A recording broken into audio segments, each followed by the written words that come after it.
Please, question. This evening, I was watching TV, and on the TV it was songs of praise. There was a lady, a black Christian, who they believe in being very merry in church and being very joyful in singing songs. And many of their reverends believe that God has spoken to them, and he says that this should happen in church. And yet other people, such as yourself, have witnessed God, and he doesn't tell you to do these sort of things. Why is this? Because either of us is wrong. One of you is, of course, misunderstood it. Please sit down.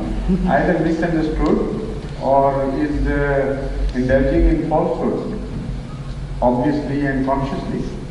You know, once when I went to America in 1978, I was told by an American that the president of Mormons had declared that he was revealed by Allah, it was revealed to him by Allah, that from then on the blacks could also be given the office of ministry in the church. And because of that, he permitted the blacks to be taken in church as ministers. Previous that, the Mormons wouldn't permit that, previous to this. Now he told me that according to the general principle, will that man be punished? Because obviously he is telling a lie. Allah wouldn't have told him anything like that. So I said I can't answer this question on this generality. So there's so many factors involved. You can't say somebody is a liar just by listening to something which may not have happened. People have different frames of mind. People have different psychic conditions. People have some mental diseases as well. So unless you know the man, you can't judge. And so I can't judge about these people as you have mentioned. Yeah, they may be mistaken, they may be wrong, they may be diseased. But when I told this to him, I said I would love to see the prophet of the Mormons, the president, as it is called by the outsiders, but the Mormons call him the prophet. So it so happened that on the same session, in the same session, a group of Mormons came where we were holding these discussions. And it was headed by a cardinal of the Mormons. Along with him there were quite a few students who were on a training mission. He took them along for preaching and he was training them. So we had a very nice discussion there. And after that, this Mormon cardinal was so happy and pleased with me that he suggested himself that if you would like to visit our president, I can arrange that. I am well connected. So this is exactly what I wanted. So I told him, of course, and he did arrange that.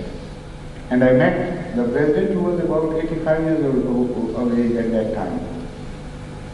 So when I met him, I put him this question, straightforwardly. I said, it is said about you that Allah had revealed to you before your decision was taken that blacks can be taken in the ministry. He said, yes.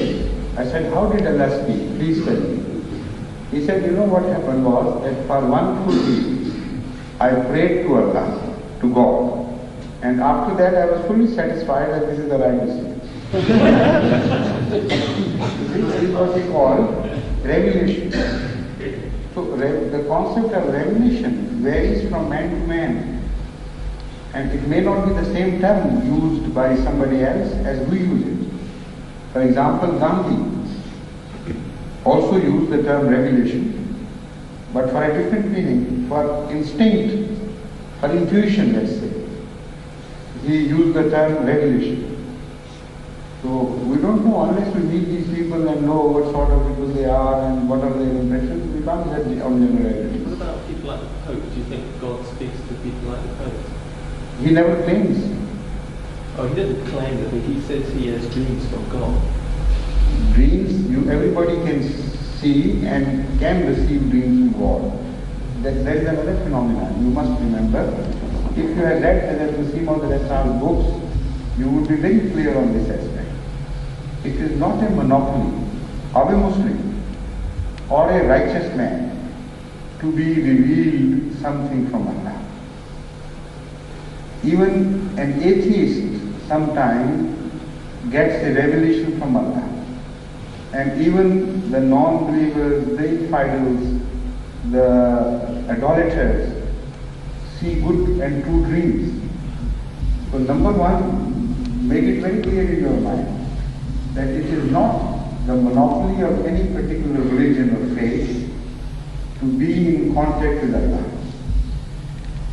The fact is that it is for Allah to decide, but as far as general principle is concerned, that we can say positively, that if somebody is shown a dream by Allah, for some goodness he knows within him, and he comes and challenges those who are on the right path while he is on the wrong path, and makes it as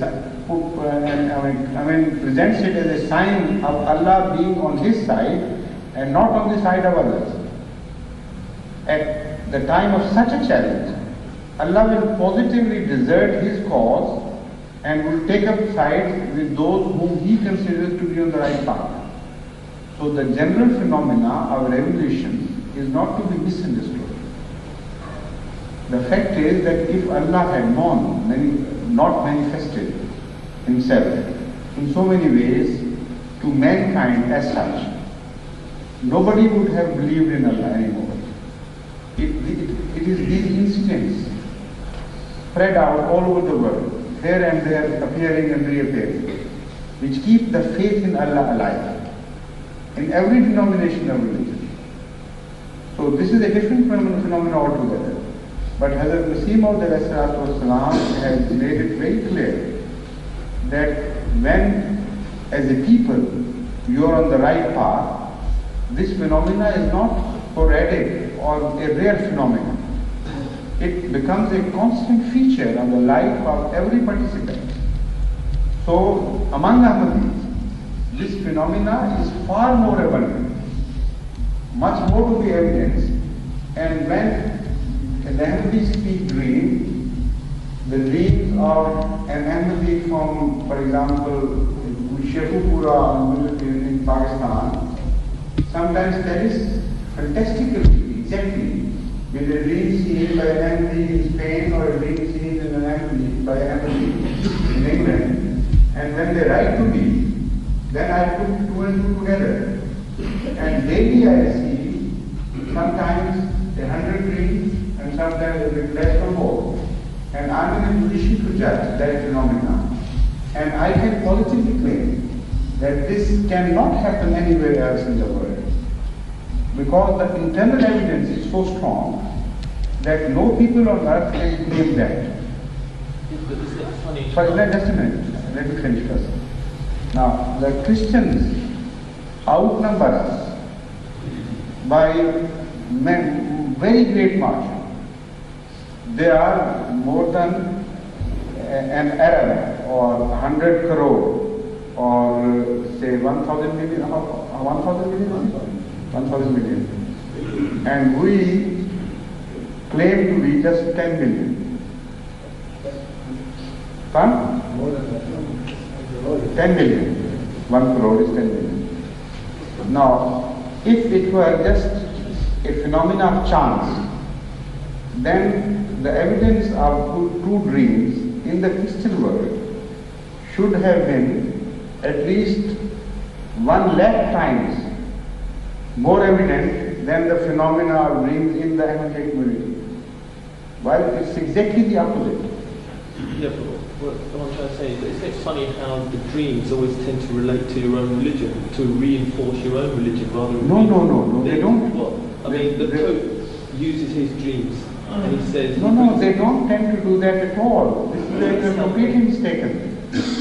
The dreams that Ahmadis see and write mostly belong to the future events, not to any religion at all. To future events, not only to future events, but they depict and predict Allah's special help in circumstances which are completely out of human control. So this is the type of dream which I quote as a dream from Allah. Not just the psychological happenings which do occur every day, and sometimes some people see dreams by hundreds in a day. There was a gentleman, now he's in Nigeria. He was a fellow student with me. He was so quick in seeing dreams that during the summer sessions in the class, he would doze off, for a second. And immediately he came to, he said, I've seen a dream. And that dream was much longer than the time that for this. So that man literally saw, if not 100, at least scores of dreams. So that phenomena is never mistaken by anybody to be a phenomena, a revelation from Allah at all. I mean, we are sensible people, we diagnose things, we analyze things, and when we say something, that can be put as a challenge to an atheist as well. Once in Spain, while we were discussing this question in an assembly of the chosen elite people of that area, where the mosque is built, one of them asked me this question. I said, I will give you instances of Ahmadi's dreams before ever they thought of my predecessor to have died. They could never think of it.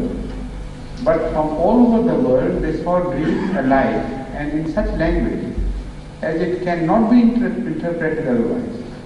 And even those who didn't know me, they saw me in the dream to be the next caliph. And the language was so symbolic and was repeated in such a manner in other places that one dream was supported by the dream of another Ahmadi.